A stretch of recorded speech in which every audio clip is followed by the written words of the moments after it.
હરે કૃષ્ણ.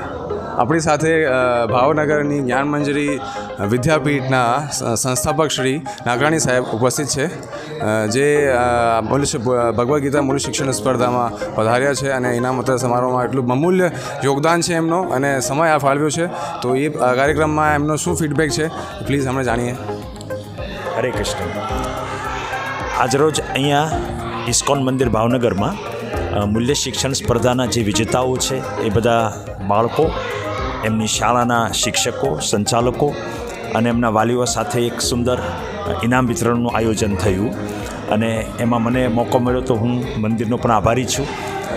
મારો ખાસ આજનો ફીડબેક એ છે કે હું 25 વર્ષથી શિક્ષણ સાથે સંકળાયેલો છું અને બાળ મંદિરના બાળકોથી લઈને હવે તો PhD સુધીના યુવાઓ સુધીના વિદ્યાર્થીજન છે એ અમારે અલગ અલગ શૈક્ષણિક સંસ્થાઓમાં અભ્યાસ કરી રહ્યા છે.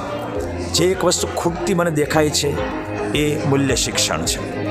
વિદ્યાર્થી ભૌતિક રીતે ગમે એટલો આગળ વધે છે પણ છતાંય પાછળથી એ દુઃખી જ રહે છે, કારણ કે એને જે જીવન જીવવા માટે, જીવનના અપડાઉન સહન કરવા માટે ઇન્ટરપર્સનલ રિલેશનશિપ કેવી રીતે હોવી જોઈએ, પોતાની જાત સાથે શું બિહેવ કરવું જોઈએ, ભગવાન શું છે, શાસ્ત્ર શું છે, આ બધી સમજ જો ન હોય તો માણસ કાયમી ધોરણે કોઈક ને કોઈક ટ્રેપમાં આવી જઈને દુઃખ ને પાપનો હોય છે.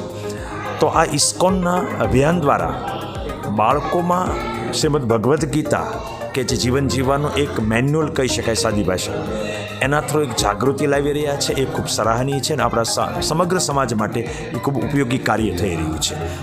એવું કહેવાય છે એજ્યુકેશનમાં અને મનોવિજ્ઞાનમાં કે બાળક છે એ 5 વર્ષથી 15 વર્ષની વચ્ચે જે સંસ્કાર શીખે છે, ભલે વચ્ચે કદાચ ભૂલી પણ જાય પણ એ પાછો એ સંસ્કારને તાબે થતો હોય છે.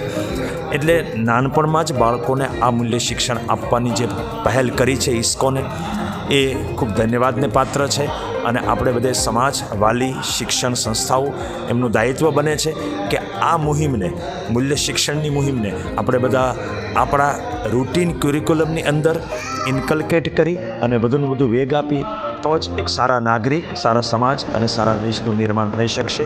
હરે કૃષ્ણ. હરે કૃષ્ણ. Thank you.